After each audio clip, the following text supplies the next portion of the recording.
Good day, ladies and gentlemen, and welcome back to Real Estate America's newsroom. Today is April, the very end of April, the 26th. It is Tuesday in the year of our Lord 2022.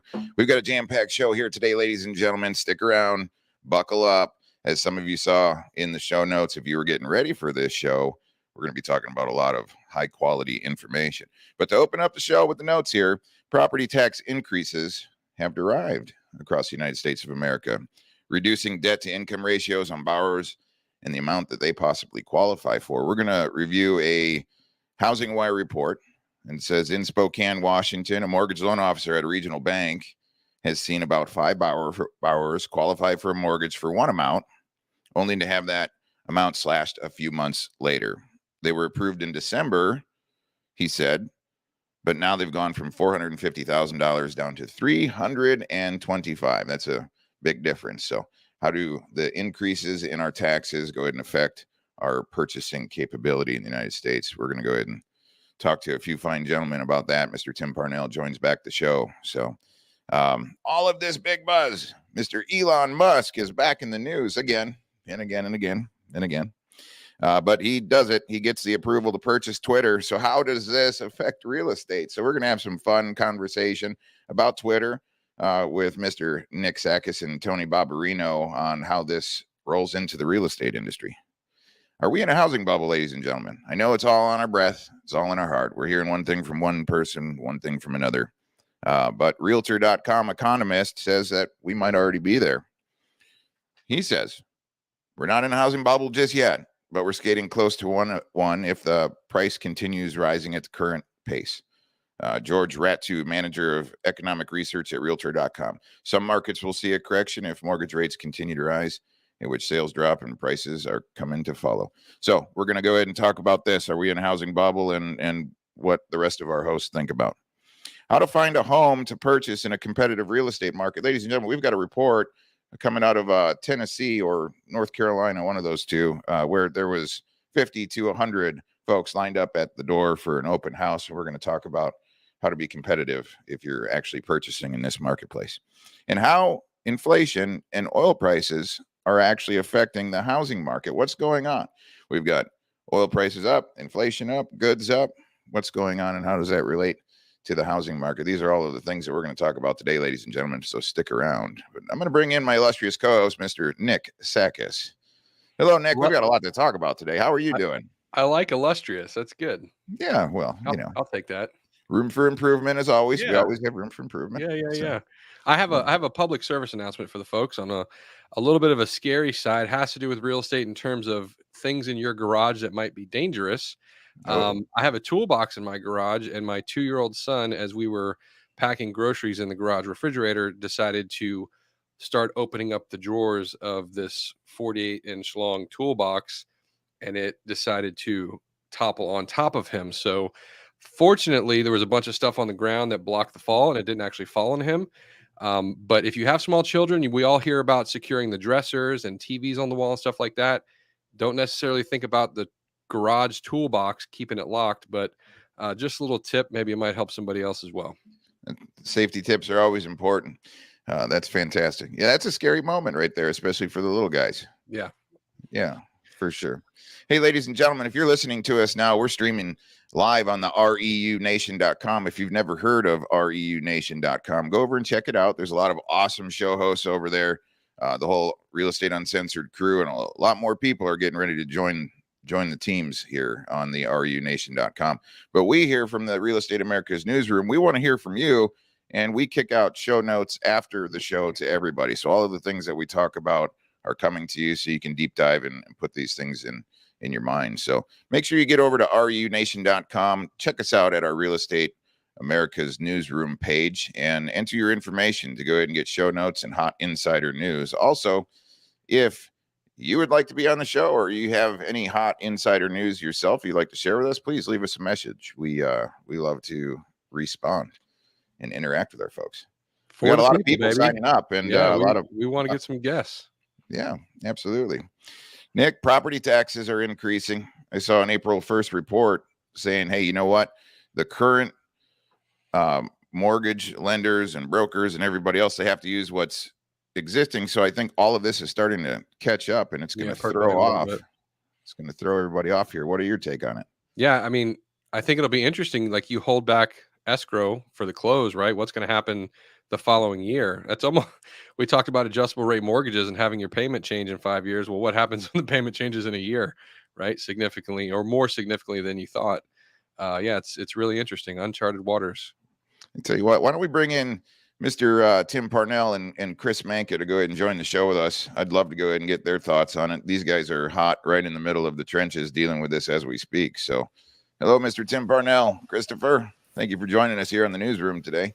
Tim, I have a quick question for you. It says here, this Housing Wire report, somebody was pre-approved and qualified in December for $450,000, and now all of a sudden, because of the tax change, their purchase ability is $325,000.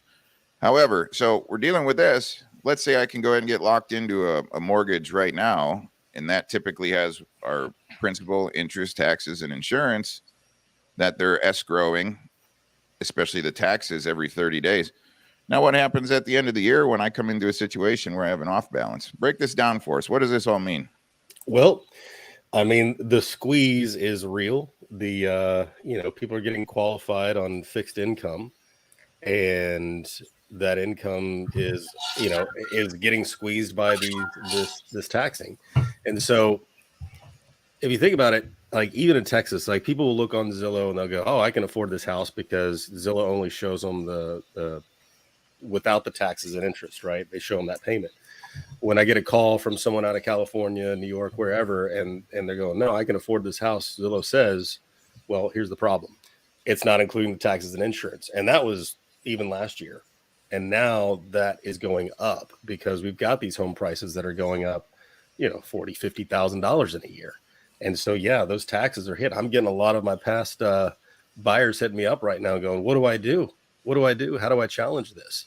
And the only way to challenge that is you've got to look and verify that other houses in your area don't actually, don't justify the taxation. But the hard part is they do justify the taxation based on how they come up with that number. So, I mean, it's just the squeeze is real. People are going to feel it. I know that Texas has got a bill that people are voting on in May to try and ease some of that, but it's going to be a little too late for some. Property taxes vary dramatically from state to state and city to city, right? And even within different cities, there's multiple tax authorities. So I guess when you're purchasing in a certain location, are you, as a real estate representative, helping your consumer understand what the tax implication is of living in that area? Chris, what's going on in Florida? Yeah, I've got one of the things that I do is I've got a strong relationship with my title company. So I'll do an estimated net sheet and show, my prospective buyers what those specific, doc stamp, all of the specific taxes are for that, zip code or city, and then give them a good understanding of where that'll play in with their payment and everything, as far as what they can qualify for. But one thing too, I wanted to kind of piggyback on with Tim.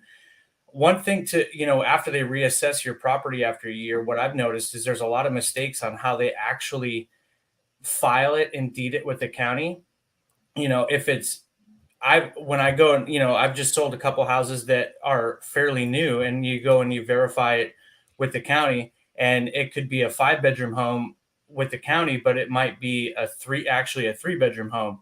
So they're just throwing these things into the county, and the accuracy levels are not that great. And that county assessor is going on with what it's actually filed with. So that's another tactic that these actual consumers would want to verify with the county, that it's actually assessed properly and deeded correctly with the county to make sure the taxes are right. Yeah, it's a great tip, especially for new construction. Yes, they're all. The accuracy levels are just atrocious with new construction. Well, and I'm gonna jump in there too and say that one of the places we find discrepancies, it doesn't make sense for most of the time for people to get an appraisal on their home after they already own it, unless they know that their square footage is off.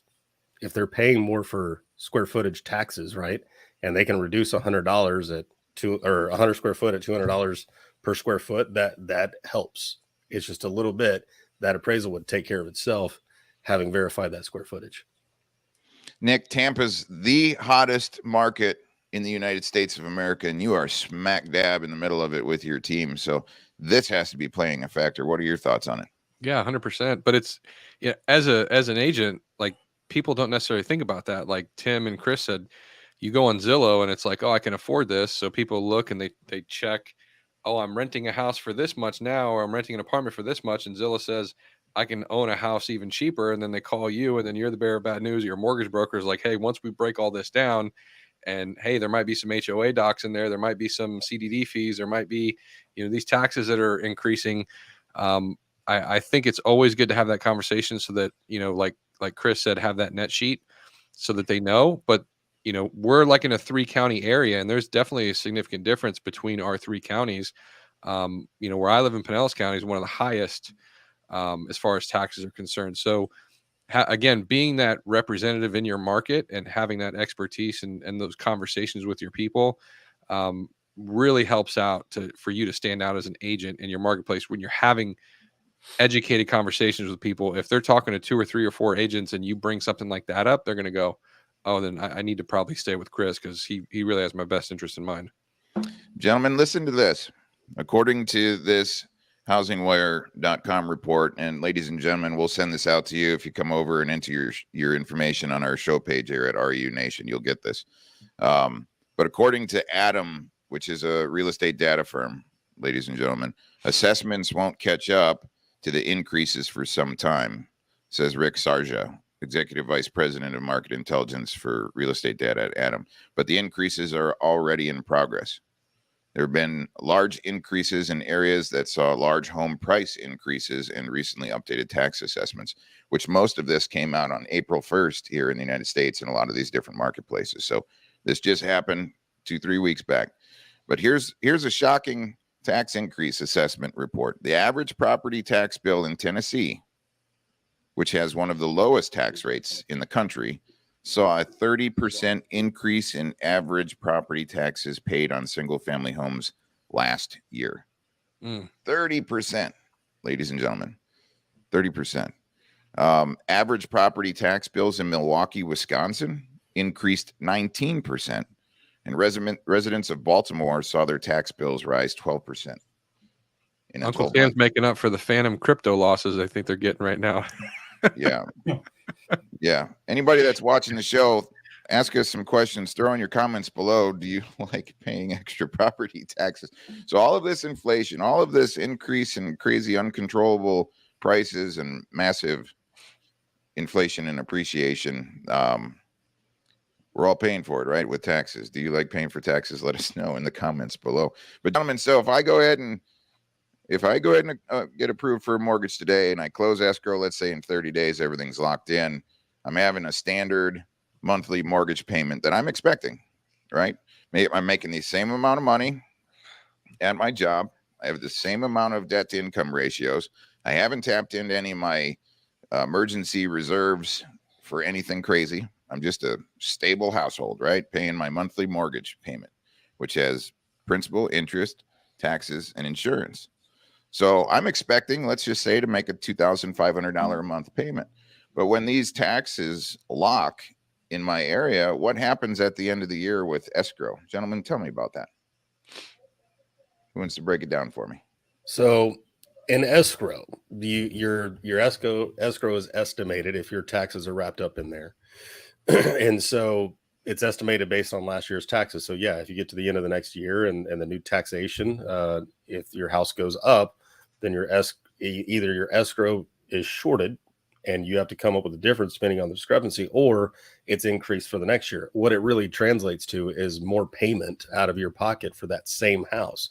And when you're talking about that, I'm thinking about a picture I saw of a man holding up a sign that said, I bought my house 40 years ago and I paid 3 times what I paid for it new in taxes. Okay. Like, that was a powerful image because we don't think about the long-term implications and what am I paying for? And, like, it's the right of property ownership. I mean, the house has been paid for decades ago, but he's paid because the price and value of that house has gone up. He continues to pay 3 times what he paid for it when he first bought it. It's just, it's nuts. It really is. And so then you have to ask the question, is the state truly being good stewards of our taxes that they're getting 30% more of this year over the previous? And, so is it time for more regulation, for the consumers, to the benefit of the consumers, because it is out of control. So Chris, when my grandparents passed away, their personal household was completely paid off.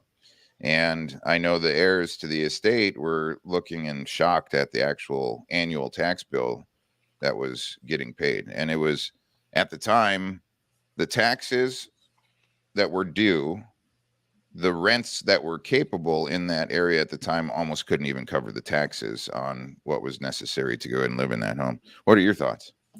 Well, and with these two gentlemen too, it's really understanding your hyper local area and being involved and knowing what is happening as far as your local government, and seeing specific bills that may be passed that will raise your local or county taxes too, because that's going to affect the overall bill that you may end up paying for. As far as we've got exponential growth here in Central Florida, so there's going to be new schools, new infrastructure, new roads.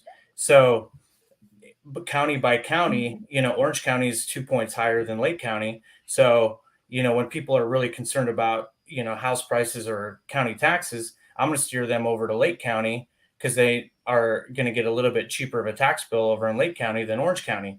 So, really kind of knowing your hyper local area and what's going on a government level, on a city level, and having those relationships with the commissioners, with the city council, with your, chamber of commerce, is you're going to get a lot of inside information as what's happening in the future too, that you can pass on to your clients. Nick, should I be putting extra money away if I have it right now for the end of the year on my mortgage, because maybe I should be not purchasing the toys and gifts for my kids because I might have to pay it to the government? So no 86-inch TV for the bedroom is what you're saying? Yeah. That's a shame. I mean, yeah, right now it's like cautiously optimistic. I keep saying that to everybody, right? If for us in business, like we're all business owners, it's time to really take a look at what you're spending money on, right? And I think educating your consumers the same way. Like it's heartbreaking to get somebody approved for a mortgage and them go out and buy a car, or them go out and get a furniture credit card at King's or something like that 5 days before closing. I think we need to be stewards and educate the people as to, this is probably a good idea. These are things that are going on even after you purchase, so that they know they might need to put some shekels away, go to Outback Steakhouse one last time a month and put that money in the bank, right? Outback Steakhouse one last time.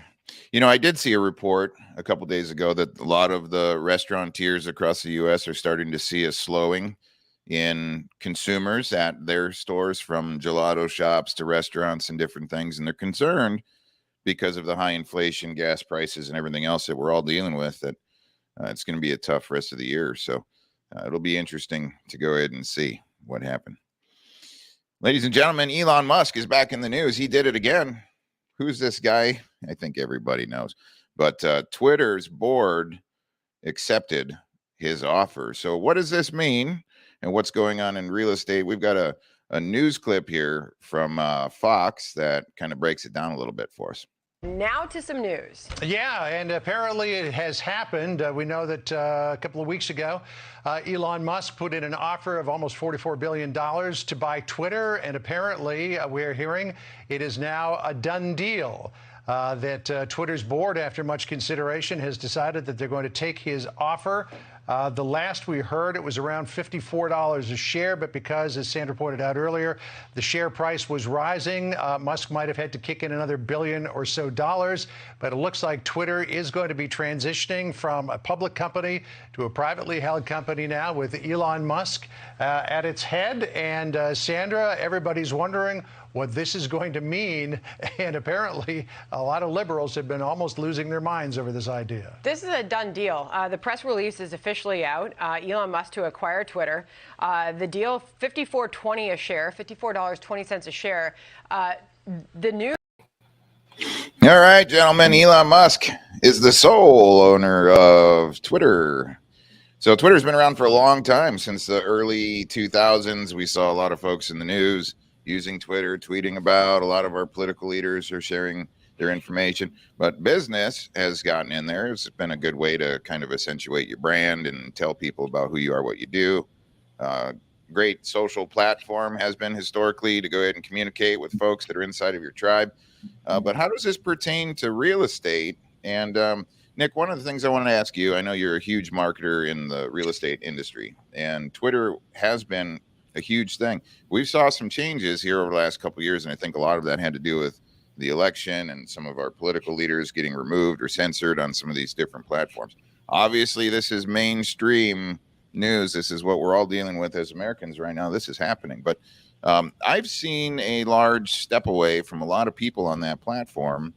And now I think that once Elon Musk comes back in, I've already started hearing a lot of people are wanting to come back to the platform to utilize the tool for what it is. So if you are that kind of person, Nick, how do you get out onto Twitter? How does this work on the real estate side of the house from a representative of real estate as a professional and a potential consumer? Kind of break it down for us.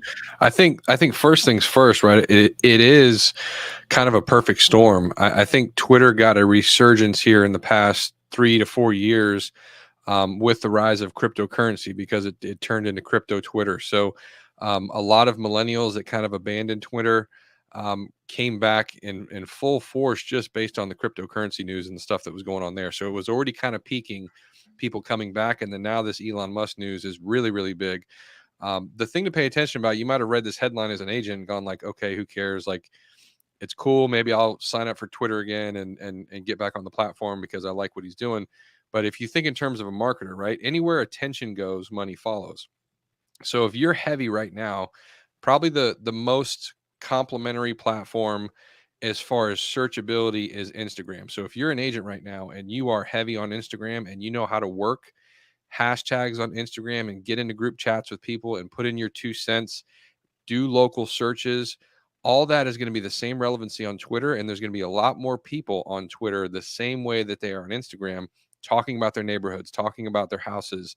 And so anytime there's that massive amount of attention, if you're an agent, if you're a broker, I would, if you have a Twitter account and you haven't been on it in 10 years, dust it off, play around a little bit, because I promise you, you're going to want to be on that platform a little more often, doing some basic searches in your area to see what people are talking about real estate wise. Tony, a lot of prospective buyers and sellers are going to start getting back onto this platform as well, and they're going to be looking for folks that are educational ambassadors in their local marketplaces. Is this something that you're going to start reincorporating heavy into your infrastructure? Absolutely. I've been using Twitter incrementally, lightly over time. And from the non-marketing perspective, and just to kind of put it out there, is that with Twitter, what I believe is going to happen now that Elon Musk is going to take it over, and if there is going to be more freedom and transparency, one of my concerns will be on the cautionary side is agents better watch what they do, because if you have tens of thousands of people in your community all start talking badly about your service, or they're exchanging information and things are incorrect, you have an opportunity to come in and contribute to try to correct things. So what I appreciate about Twitter for the consumer side is it's going to be a big open town hall style conversation, whether it's sharing information, realtors have a chance to genuinely share information, having this conversation, and of course it'll get some attention for us on the marketing side. So Twitter to me looks like it's going to be a really big party with tens of thousands of people in my community, and hopefully with people who complain or ask questions, we're able to have a more open, free-flowing dialogue. Of course, there's going to be marketing mixed in there, but when companies like Toyota, for example, I had a problem with our new car. I posted on there. 2 minutes later, they got back to me because they knew, so they're watching. So what I'm going to do as a realtor is not only keep trying to share helpful content and answer questions so people can learn about me, is I'm going to make sure, as I keep running my business, really nicely, is to keep that going, because you really don't want people to be upset on that, because a lot of people can see it really quick and it could flame, conversation as well as sharing data, for example, and experiences and resources.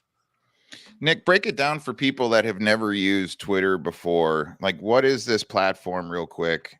What kind of advantages can they have by getting on there and searching out some professionals or leaders in their marketplace, or if they're in a certain industry, and kind of break that down for the new person and kind of talk about the benefits of the platform and why it was typically built. Yeah, the way that the reason for it is it kind of broke down the wall of, you didn't have the excuse anymore of, oh, I don't know that person. You could literally, as an individual, so it was a way for individuals to connect with really powerful people, like the president, right? And or big brands. So like before Twitter, there really wasn't a way to contact, Jeff Bezos on a direct level unless you were inside Amazon and you had his direct email address or a cell phone number to text him or his assistant or whatever. So Twitter kind of broke down those walls and said, all right, if you're on this platform, people are going to have the ability to tweet at you, meaning tag you and give their 2 cents about you on this platform. And it also gave you the ability to connect with these people in a way where you might not have somebody's cell phone number, but you can private message them. And so it kind of sparked the beginning of social media as a form of communication that didn't have to do with just email and cell phone. And that was kind of the basis around it, right? When it first popped and people were like, oh, I don't really care about sharing what I ate for lunch. That was kind of like the negative side of Twitter. People were like, I don't really care. This guy ate a Cuban sandwich for lunch. Like, who cares, right? But it was really about connecting with people, and used properly, it was really, really powerful, because it was a way for you to get your message out in front of a lot of people based on a content source or a commonly shared, item, if you will. So it really gave you the ability to get more public with your opinion. But really, before video, right, even was really out there. Now it's like YouTube, you can make a video, you can be an expert. On Twitter, you can really go out there and say, this is my short take on this thing, and I tag the person, and it gives you a lot of attention and eyeballs. So that's what I was saying now. Dust off your profile if you don't have it, or create a profile, because there's going to be a lot more people talking on Twitter in your local market. Now, this isn't going to be a bloodbath. It's not like, oh, Elon's a CEO, and next thing you know, it's going to be like a frat party and anybody can say whatever they want. There's like, the first level of this is to dismantle. I forget the name of it. I probably should have got it before the show. They created an algorithm that automatically changes people's verbiage on the platform. And that was one of the biggest things. So like if you said something about, getting a shot, right, quote unquote, and I don't have a shot. If somebody, like, the algorithm would take that and they would say, I do have a shot, and they would change your words for you on the platform. And a lot of people got upset about that. So what the first level of this is, that transparency, that level of transparency will be there. And if things are corrected with that algorithm, it's going to have like an asterisk on it so that that comment was altered. Where right now, you don't know if people's comments have been altered. That's been the biggest kind of plague with these platforms. But it's not like, not much else is going to change. You're not going to log on and see, some ridiculous content that shouldn't be there. It's really all around the auto censorship and people not knowing that things were changed. All right. Interesting. Well, when Twitter first came out, I mean, I didn't share a lot of information on Twitter, Right. but I had an account, but I was able to connect to some of the other people that I personally wanted to, so I can kind of see the stuff that they're sharing and really just kind of follow them around. And I think it was a wonderful thing. So interesting to go ahead and see all of this stuff come back, Nick. Moving on to our next segment. Are we in a housing bubble, ladies and gentlemen? Are we in a housing bubble? I think everybody keeps asking it. We've got all of these different people saying yes, people saying no. But according to a housing, or let's see here, according to realtor.com economist, he says we might already be there. Nick, what are your thoughts here? He says we're not in a housing bubble just yet, but we're skating close to one if the price continues to rise at the current pace. And some markets are going to see a correction if mortgage rates continue to rise, in which sales will drop and prices will follow.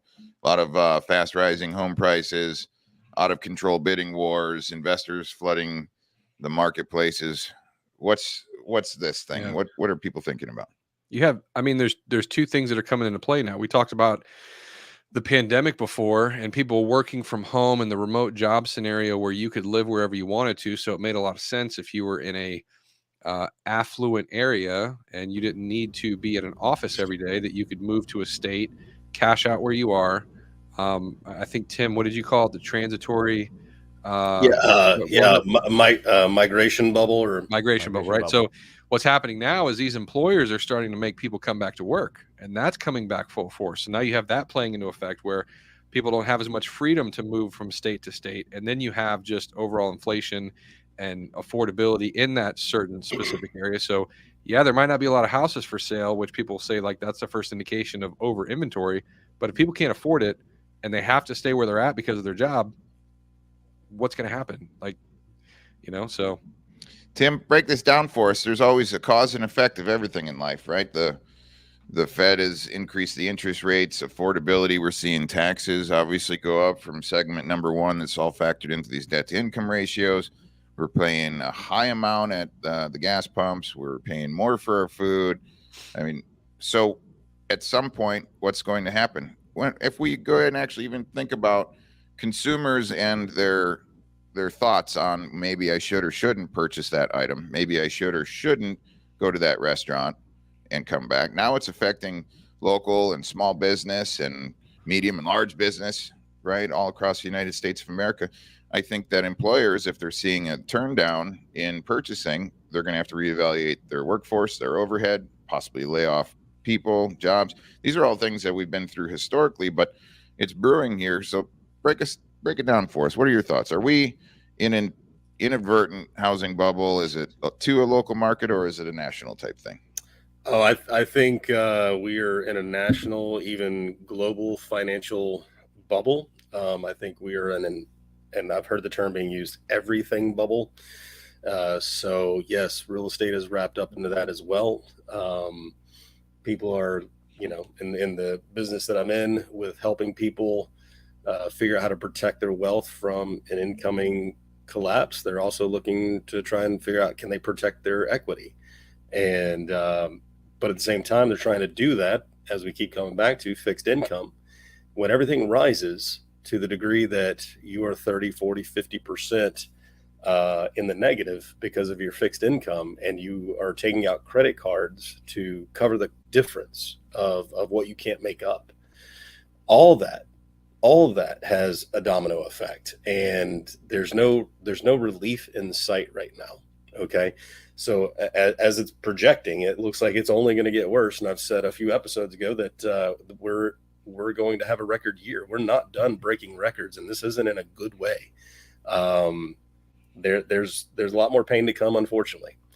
So this is the question that people have to decide. Where are they going to pull their funds from? Are they going to be able to afford to buy that house that they want right now? Should they sell the house they have so that they can, make ends meet? And I'll tell you this, the sacrifice I will not make is everything that I put aside for my family, retirement, investments, all that. But I'm going to tell you right now, there's people who are going to be cashing in their nest eggs just to survive, and make the ends meet in the next 6 to 9 months. Tony, I'm sitting here right now in a soft kind of advisory word of caution of thinking, saying to myself, maybe I need to reevaluate the trend for the remaining portion of this year and start making a conscious decision on setting aside some different things so I can go ahead and offset. I saw a report out of Bakersfield, California here a couple days ago when they were talking about the increase in prices in their area and inflation, talking about how some of their local citizens there out of California, due to the 8x multiplier in inflationary cost of goods, would have to actually make an extra $6,000 to $8,000 a year to go ahead and offset these things just to live the lifestyle that they want. What are your thoughts? What's going on in California? I know that down there, the median average household price just broke across $1 million in your neck of the woods. Yeah, it did in Orange County. Break it down for us. Yeah, LA Times reported that Orange County, the median price, $1 million. When you look at homes that are 40 million and 100,000, they're taking the middle number as opposed to dividing 1 million homes and getting a mathematical outcome. So in summary, yeah, it did, and even people who are making 90,000-ish a year in some parts of Orange County, it's pretty tough. So sometimes they have to relocate to another county where it's more affordable, which one day will probably be worth more money, you hope. So what I was doing, and some other agents who I know, people want to buy a house. Of course, we want to buy and sell a house. It's what we do. But anyone out there listening, if you're thinking about getting into the game and you're really not sure and you have financial concerns, two things I'm going to stand on. One, try to find a real estate agent who's really being thoughtful and careful with you about when to purchase and how much money you should be spending. And number two, having an accountant. You don't have to be rich, but whatever little bit of money you spend with a real accountant to sit down and reveal everything about you financially, so you can have an individual whose job is numbers to tell you what you need to do budgetary wise, paying off bills, looking at your income, and coming up with a plan, because people will be emotional. I really want to buy a house. Oh my God. And if you have an agent who really wants to sell a house, now you have a bunch of people, for example, who may have bought recently and probably shouldn't have at the time, and maybe get their financial scenario in better conditions, paying down the rent, maybe trying to find another kind of a job, and then go into a position where you can probably buy something that's more comfortable to afford. So moving forward, if anything happens, you want to have the best possible chances of keeping your family safe. So just because people want to buy a house and agents want to sell a house, you need a cool head. So a good real estate agent, whoever that is, who's patient and thoughtful and careful, and go into an accountant at least once. What's going to happen realistically moving forward? In summary, nobody really knows. As I said the last couple of shows, it's about affordability. Can you afford the house? If things happen, will you still be okay as much as possible? And be patient, but definitely do something. And an accountant is probably your greatest weapon right now to help make a clear plan. Thank you, Tony. Nick, according to this Realtor.com Economist report, home price growth is beginning. Well, actually, here, mortgage interest rates are expected to keep going up this year as they're influenced by the U.S. Federal Reserve short-term interest rate. The Fed plans to raise its rates several more times this year in an effort to go ahead and curb inflation. And that's expected to push mortgage rates up. What are your takes on this? Yeah, I mean, well, first thing, so just because the Fed raises rates, it's not a direct indication to mortgage rates, right? So that's the first thing. But I do think we'll probably be in a scenario with the mortgage broker friends that I'm talking to. We're definitely not done, right? I do think we could touch 6% or be over 6% by the end of the year, which is really a really scary scenario because the housing prices are still continuing to climb. So, like Tony said, as agents, we're always a little bit of psychologists, if you will, at the same time, right? We're talking people off the ledge sometimes. I think right now more than ever, like Tony said, you need to be a steward, not have the commission breath, but really make it a point to educate your people as much as possible as to what could possibly happen and make sure everybody's safe. Interesting.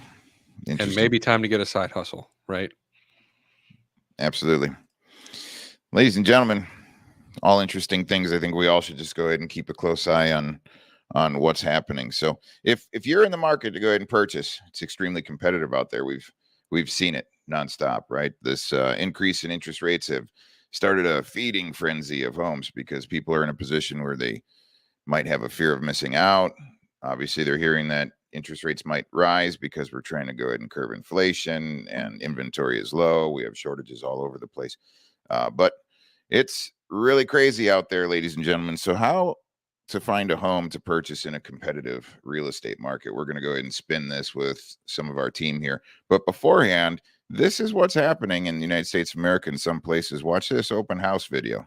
All right, for months now, we have been talking a lot about this hot housing market. Actually, for almost a year, I know we've been talking about it. But tonight, one video recorded by a local realtor may show better than anything we could ever tell you just how competitive this really is. CBS 17's Sean Cudahy joins us live with a video shared thousands of times and the message that agent hopes that it sends. Sean. Rod and Angela, this video is something else, and I tell you what. So we're talking about this house right here behind me. I pulled up Zillow today just to have a look at the listing, and I saw that it had been saved a few hundred times. So that right there going to be a pretty good indication things are going to be competitive. But wait until you see this video. chaos. It was really, really chaotic. Ann lives in Raleigh's North Farms community and could not figure out what was happening on her street Tuesday evening. They were double parked in the cul-de-sac. The yard looked like they were having an auction because there were people everywhere, you know. But no, not an auction, just an open house for this 1,400 square foot, 3-bedroom, 3-bath listed at $260,000. I just want you to take a look at all of the people. It was so busy, one realtor who had brought her client to look started filming. Absolutely insane.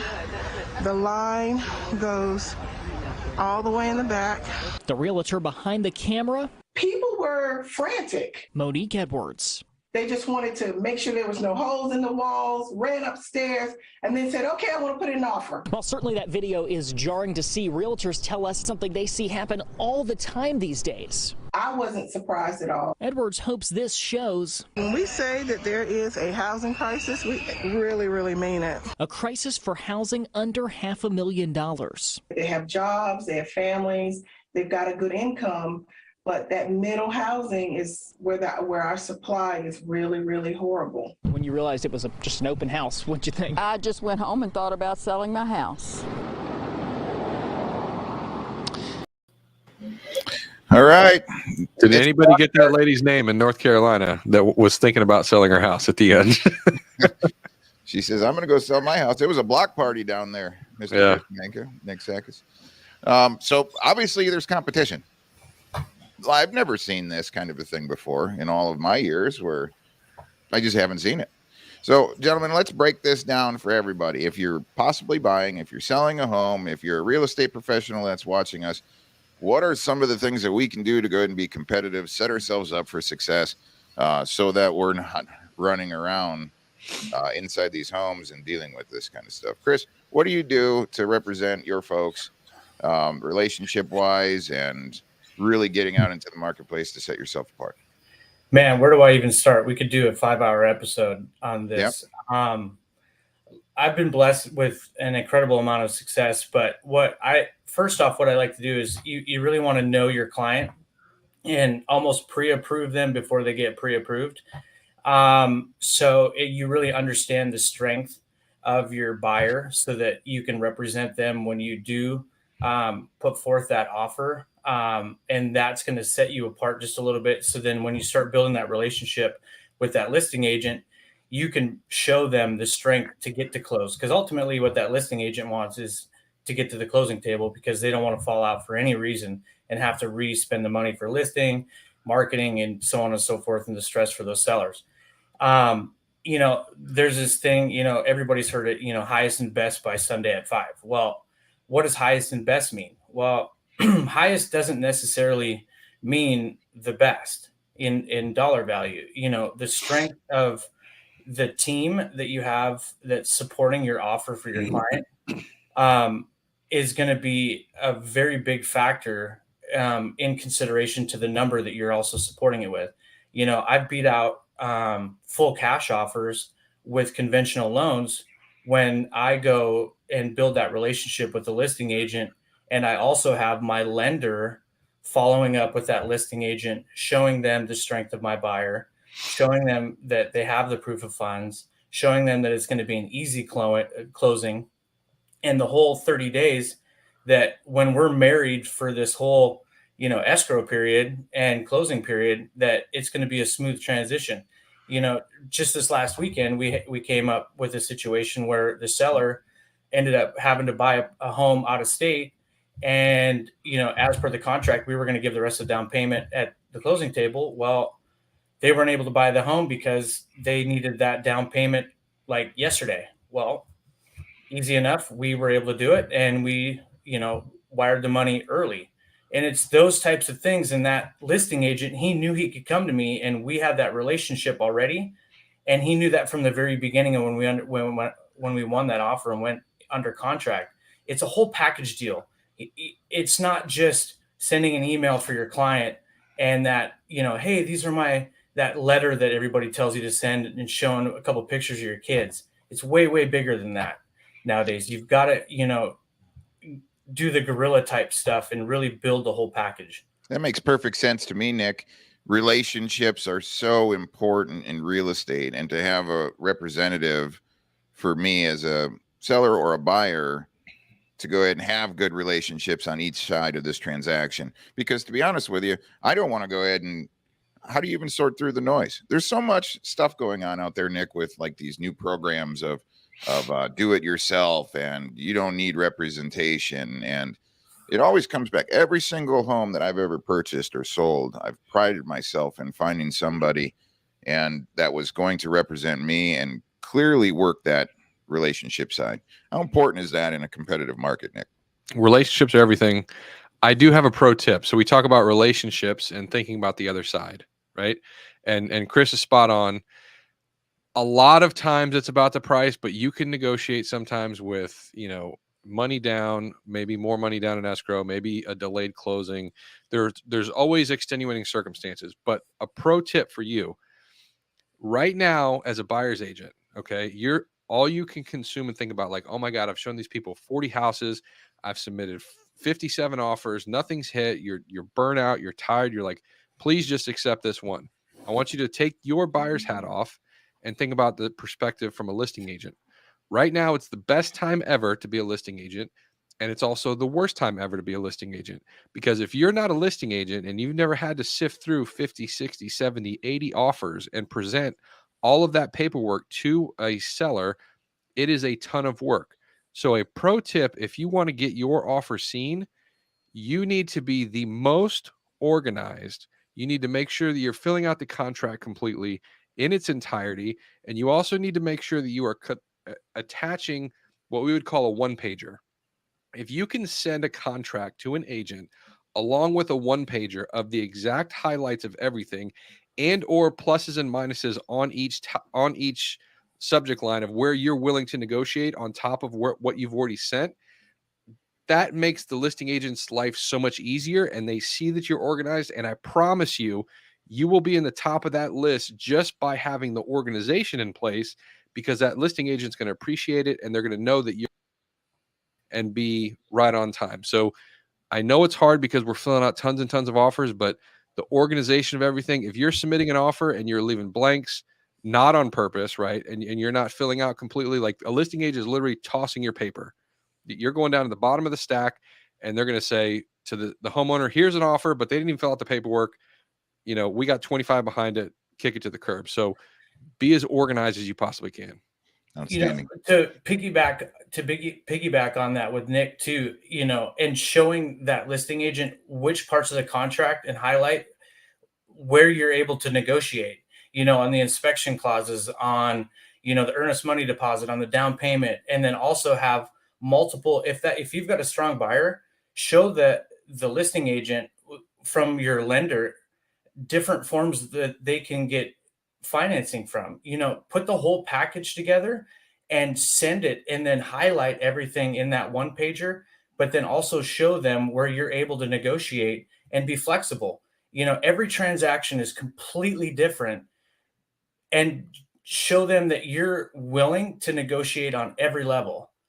That's the biggest thing. Nick really hit it out of the park. Chris, you're winning so much for your clients compared to the majority of real estate agents because of your tactics and your relationships, and so much so that you're sitting down writing a book on how relationships win the game in real estate. And I'm excited to go ahead and read that when you get done with it. But if any of these other real estate professionals, or if people that are wanting to purchase and sell homes are needing to go ahead and tap into you, how can they get in touch with you?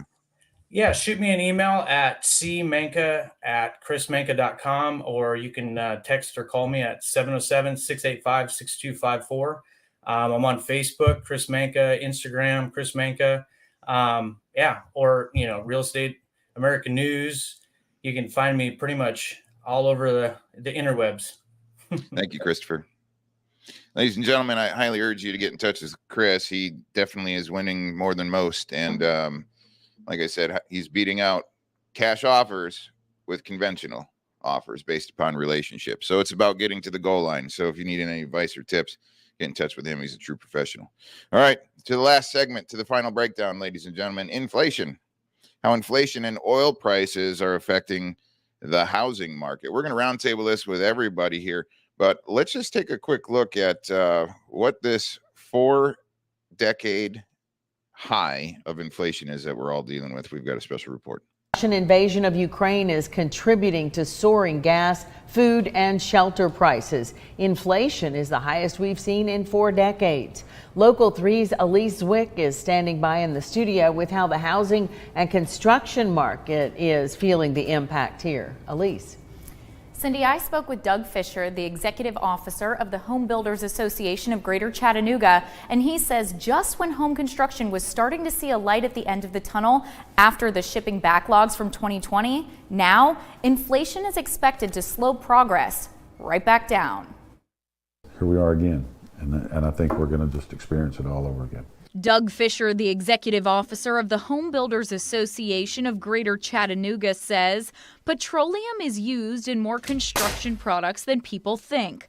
With the pain at the pump, this means receiving materials made with petroleum will be impacted too. 10 to 15% of every product used in a home has some type of petroleum-based product in it. Some products for constructing houses that use petroleum are roofs and the binding agent used for oriented strand board, OSB, wood on the sides of housing, flooring, and roofing. All of these materials, along with many more, were already hard to get during the height of the pandemic due to the shipping backlogs. It has been so incredibly changed in the past 2 years, starting with about COVID. We are way, way, way behind in housing. The housing market can expect to see purchase prices increase even more, with diesel trucks estimating over $1,000 to fill up in Tennessee. Every product that goes into the construction of a house at some point in time was on a truck. And the cost of transportation always gets baked into the price of the house. Fisher also says with the problems we've seen over the last few years, there are less than 800 homes in our area on the marketplace, and it's typically double or triple that. Reporting live in the studio, Elise Zwick, Local 3 News. All right, we're going to go to Chris here real quick. Quick question for our takeaway. Obviously, as the dominoes fall with inflation, everything has an increase in prices. New construction markets, 6 months ago compared to right now, Chris, where are they at in your neck of the woods? Way inflated. Construction is through the roof. It's in high demand, and the prices on average for just a home 6 months ago till now are above 100,000 in purchase price, and even more. So, I mean, it's just, you can't drive down the road without new construction popping up, and the prices are not stopping from going up, period. I saw some people were camping out in a new construction development to go ahead and get into the office first before other people because they were so desperate for homes. That's crazy down there. Tony, what's going on with your area? What do you see 6 months ago to right now for new construction? Wow. I mean, besides the waiting lists that are growing, and people, even my clients are asking me, hey, Tony, you're really good about connecting with agents in your area. You know anybody in the new home build? Well, yeah, I do. But a lot of times those sales agents, they don't have the flexibility, not always, that you think. The pro tip, speaking of the new building, the new builds, many times the real estate referral fee or the commission is baked into their budget, as well as their supplies like fuel, for example. That's estimated as well, so the consumer's always paying for it. So while nowadays these new home builds, I mentioned on the last show, in some cases these builders aren't even offering commission because we don't need you right now because the demand is incredible. Price goes up, the cost for fuel, labor, and materials and supplies, all that's going up, and that's all getting baked in the price. So the competition is just getting a little harder. 6 months ago, you were better off, and now they're going to go up. So in summary, what I have always tell people is, with brand new home builds, do you think when you buy that home, is it going to go up, up, up, up, or is it going to go down? And those new home builds around here have just grown beautifully in terms of price, but some people just can't afford it right now. Tony, how can people get in touch with you if they're looking for representation in Southern California? Oh, they can either go to TonyBarbarino.com, right there on the screen, or they can always call or text me 949-633-6741. Outstanding. Thank you, Tony. Tim, Texas. Everybody's running to Texas. For good reason. What's going on in your neck of the woods? Well, I mean, Texas is apparently a destination spot if you're trying to run away from, high taxation, inflation, and high cost of living. However, that's migrating too. All right, so it's even for locals, and I think about the people on fixed income, Social Security, things like that, who are paying for the house they bought, and as everything is going up, including their taxes, it's tough living right now. But there's no doubt. I mean, I even think about the construction. There's a property I own, other side of town, $100,000 neighborhood, less than $100,000 neighborhood when we bought it just about 13 years ago. And I drove by there the other day, and there's a $500,000 house that literally the windows look into the yards of all these other houses that are used to be sub $100,000 neighborhood. Now it's like 250, right? But a $550,000 home, that's their view. Okay, it ain't pretty, but that home sold in a day. So there Tim, you go. your team helps people use a lot of their equitable position and get prepared financially for a lot of different things. How can they get in touch with you if they need some help?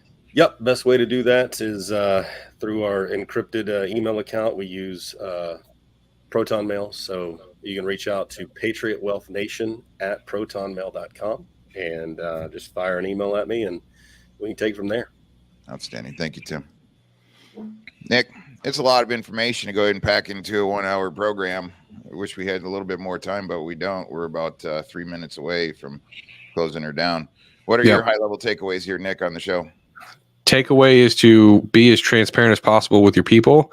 When you have clients out and you're meeting them for the first time, all of the things that you're thinking about, they are also thinking about, right? So make sure that you educate as much as possible, as much as you can, about the different areas of things that are going on, what they should expect or what can expect. And if you're a buyer's agent, like I said, be as organized as you possibly can on submitting those offers. And if you're a consumer and you want to purchase a home, now's a really good time to take a real close look at that budget. If you want more house, you're probably going to have to cut out a lot of things in your life. Nick, how can people get in touch with you? RU Nation, baby. Check out the show page. RU Nation. Ladies and gentlemen, go ahead and get signed up for all of our post show notes over at RU Nation. And if you have some hot insider news in your neck of the woods that you want us to go ahead and cover in roundtable, please enter the information and one of our team members will get in touch with you. You can also get in touch with Nick at that exact same page too if you need to talk with him for any reason. That's right. Nick, thank you for co-hosting Real Estate America's News today. Have a blessed rest of your day, Nick. Thank you, sir. You too. Yep. All right, ladies and gentlemen, a lot of things to think about. Should you reevaluate your purchasing decisions right now? Are taxes going to be increasing in your local marketplace? Take a look at it. Maybe now is the time to budget for any type of offsets on your escrow account for your personal mortgage. And if you do have an equity position sitting inside of your home, how can you possibly use it? I highly urge everybody to check out Mr. Tim Parnell. Go ahead and email him. He's got a lot of awesome information. So, guys, Twitter, if you haven't been there in a while, might now be the time to re-engage that platform. We'll keep a close eye on it and keep you informed. But from all of us here at Real Estate America's Newsroom, we wish you an absolute blessing on the rest of your week.